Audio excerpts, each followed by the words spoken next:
আমার ফুফা শ্বশুর আমার বড় ভাই বন্ধু রাশিদ ভাই একটা গান গাইব, আপনার মনোযোগ সহকারে শুনেন সবাই সবাই সবাই। ক্লাসিক্যাল গান আপনি গান, তারপরে আমি একটা ক্লাসিক্যাল গান গাবো। তুই আমার দুটি চোখের তারা রে।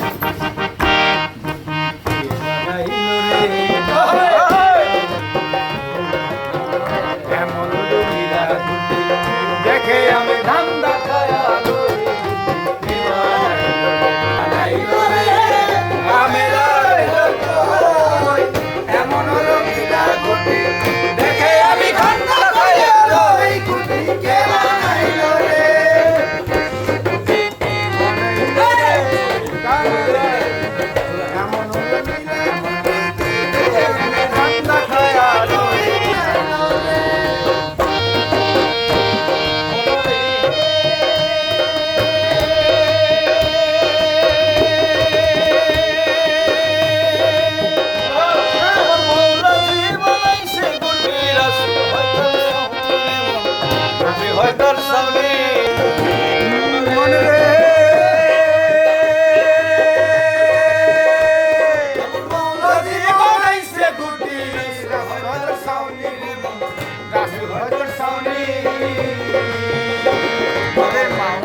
এমন রঙিলা গুটি দেখে